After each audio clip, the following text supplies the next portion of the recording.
Smart શહેર સુરતના પાલનપુર ગામમાં આવેલી પાર્શ્વનાથ હાઉસિંગ સોસાયટીમાં ડોર ટુ ડોર કચરાની ગાડી અઠવાડિયા સુધી ન આવતી હોવાના આક્ષેપો સાથે સોસાયટીના રહીશો દ્વારા ચૂંટણીમાં પ્રચાર માટે કોઈ આવું નહીં તેમ કહી ભાજપ વિરોધી નારા લગાવ્યા હતા. સ્વચ્છ સુરત અને સ્માર્ટ સુરતમાં ફરી કચરા ગાડીને લઈને લોકોએ વિરોધ કર્યો છે.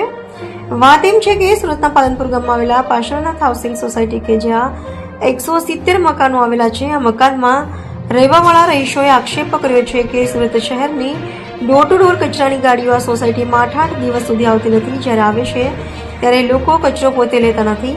ગાડીની હાઇટ વધારવાથી સોસાયટીમાં રહેતી બહેનોને કચરો નાખવામાં બહુ તકલીફ પડે છે. એને લઈને સોસાયટીવાળાએ આજે વિરોધ કર્યો હતો અને જણાવ્યું હતું કે સોસાયટીમાં કોઈપણ જાતની ચૂંટણીના મતદાન પ્રચાર માટે કોઈ પણ આવું નહીં. કચરાની ગાડીને લઈ સ્થાનિક કોર્પોરેટરોને જ્યારે પણ ફોન કરીએ ત્યારે પણ ઉપાડતા નથી, એટલે રહીશોએ વિરોધ કર્યો હતો અને ભાજપ વિરોધી નારા લગાવવામાં આવ્યા હતા.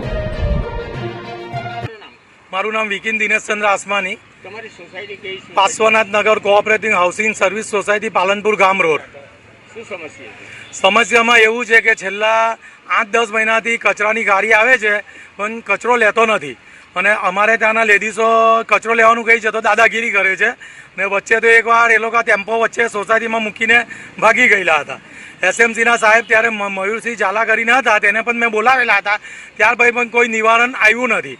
ને અમારા એરિયામાં અમારી સોસાયટીમાં એટલા બધા પ્રોબ્લેમો છે કે કોઈ કોર્પોરેટર છેલ્લા 5 વર્ષમાં જોવા પણ નથી આવ્યું કે સોસાયટીમાં શું સમસ્યા છે તે પૂછવા પણ નથી આવ્યું.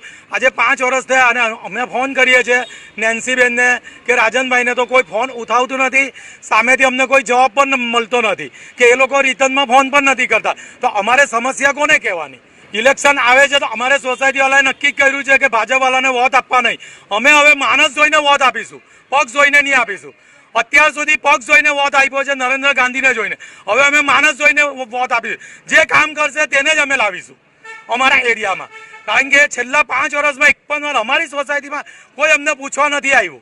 અમારી ઘણી સમસ્યાઓ છે, અમારી સોસાયટીની ઘણી સમસ્યાઓ છે. લેડીઝોને ઘણી તકલીફો પડે છે, સવારે ગમે તે ટાઈમે આવે છે અને ટેમ્પો એટલો ઊંચો છે કે લેડીઝનો હાથ પણ પહોંચતો નથી. તો આ બીજી બધી સોસાયટીઓમાં હું તમને સોસાયટીઓના નામ આપું: સાઈ રચના, શાંતિસાગર, પ્રવેશ સોસાયટી, સિલ્વર પાર્ક, બધે કચરાવાળા પોતે કચરો લઈને નાખે છે. અમારી સોસાયટીમાં કેમ ના પાડે છે? આવો અન્યાય કેમ કરે છે? એટલે આ ચલાવવામાં આવશે નહીં. તો અમે કાલથી કચરો રોડ પર નાખીશું બધા.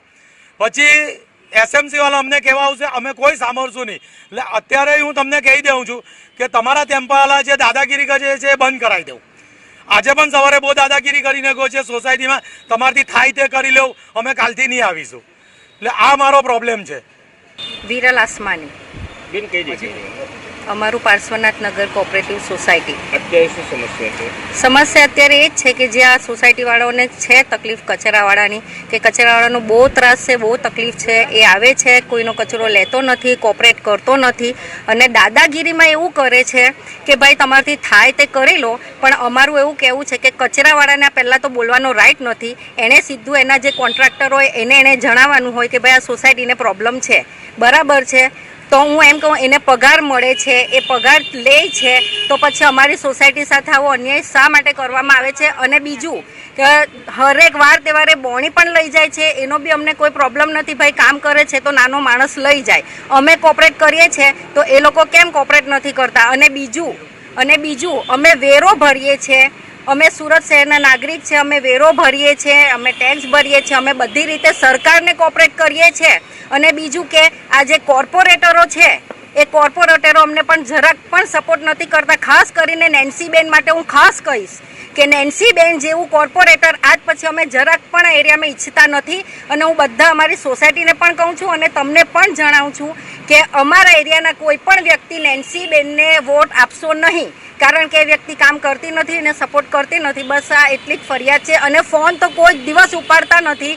સોસાયટીની નાની મોટી તકલીફો માટે જ્યાં અમારા પ્રમુખ સાહેબ કહે છે કે ચાલો આપણે નેન્સીબેન પાસે કામ કરાવી લઈએ, તો એ કોઓપરેટ નથી કરતા, ફોન નથી ઉપાડતા અને આજ પછી બી કોઈ દિવસ ફોલોઅપ પણ નથી લેતા. 5 વર્ષમાં એ કોઈ દિવસ અમને મળવા જોવા કે કોઈ ફોલોઅપ લેવા આવ્યા નથી. બસ આ જ તકલીફ છે, એનું તમારે ધ્યાન રાખીને નિરાકરણ કરવું. હું પણ આ પ્રાસોનાથ નામ સાથે મારું નામ નૂતન બટાવલે છે. હું પણ આ પ્રાસોનાથ સોસાયટીની એક સભ્ય છું અહીંયા અમારે રોજ સવારે કચરો નાખવા માટે અમે ઘરમાંથી બહાર આવીએ છીએ એટલે અમારા ગાડી આગળ ભાગી જાય છે. પાછી એ પોતે કચરો લેતો નથી અને ગાડી એટલી ઊંચી છે કે અમારો હાથ પોતો નથી. કોઈ વખત અમારા સાસુ નાખે તો એ લોકોને ખીજવાય છે, બેન તમારથી નહીં નાખાય તો મૂકી દો. કોઈ દાડો રિસ્પોન્સ આપતો અને પાછી ધમકી આપે છે કે અમે લોકો તમારે જે કરવું તે કરી લો, અમે નથી કરવાના, નથી તમારો કચરો લેવાના.